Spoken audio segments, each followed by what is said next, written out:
Salam sehat sejati. Kita awali kupas-kupas hari ini dengan judul kesedihan.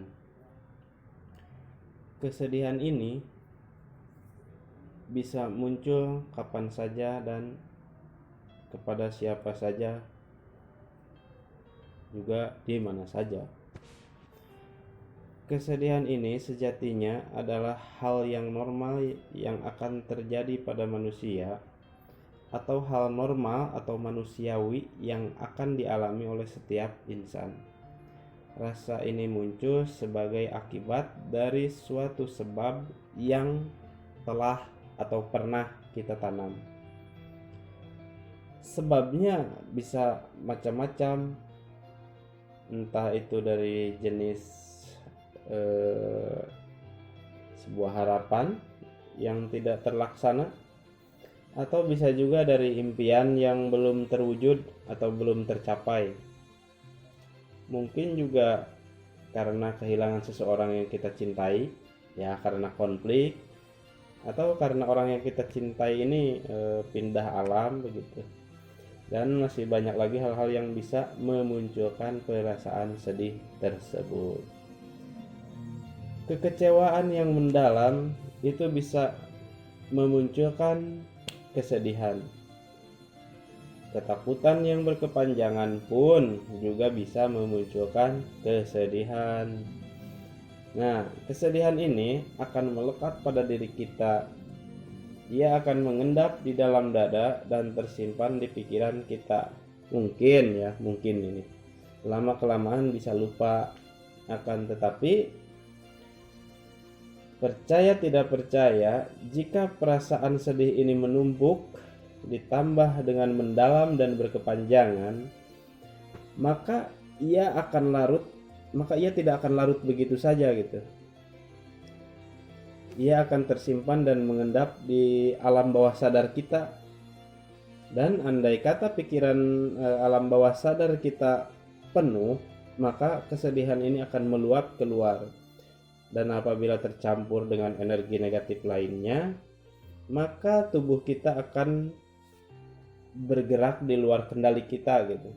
Seperti nangis tiba-tiba, atau marah tiba-tiba, atau berteriak-teriak gak jelas. Yang biasa orang menyebutnya sebagai kesurupan. Dan kemungkinan lainnya, jika rasa kesedihan ini meluap, maka ia akan numpang dan mengendap di organ tubuh. Organ tubuh manusia yang paling merespon pada kesedihan ialah organ paru-paru. Dan apabila organ paru-paru ini menerima tumpangan dan endapan daripada kesedihan, maka akan terjadi gangguan pada sistem kinerja organ paru-paru. Apabila terganggu sistem kinerjanya, maka akan mengakibatkan ketidakseimbangan pada organ paru-paru itu. Ketika sudah terjadi ketidakseimbangan, maka organ paru-paru pun akan memberikan sinyal pada otak bahwa dia mengalami sakit dan terjadilah penyakit paru-paru secara medis.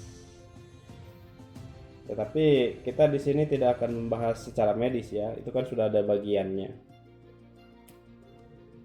Yang akan kita kupas di sini, kupas secara tipis-tipis dan sedikit. Kenapa sedikit? Karena saya memang tahunya sedikit ya. Yang akan kita kupas di sini yaitu secara psikologinya. Jadi psikologi itu erat hubungannya dengan alam bawah sadar. Nah, alam bawah sadar ini sangat erat hubungannya dengan pikiran, perasaan, dan jiwa. Dari ketiga hal tersebut, kita akan memulai untuk membersihkan atau melakukan penanganan dan pencegahan daripada kesedihan ini agar tidak meluap kemana-mana. Karena bisa aja meluap kan, ketika organ paru-parunya penuh dengan kesedihan terus-menerus, ia pun akan meluap juga dan menyimpan dan memberikan numpang nyimpen lagi gitu di organ lain, seperti di liver atau di limpa. supaya tidak meluap kemana-mana dan bertumpuk, maka kita akan melakukan penanganannya secara dimulai dari pembersihan dari 3 hal tadi itu, dari pikiran, perasaan, dan jiwa. Nah, pertanyaannya, bagaimanakah cara atau tekniknya untuk penanganan dan pencegahan daripada kesedihan? Nanti kita lanjut lagi di seri-seri yang akan datang ya. Untuk saat ini, untuk hari ini cukup.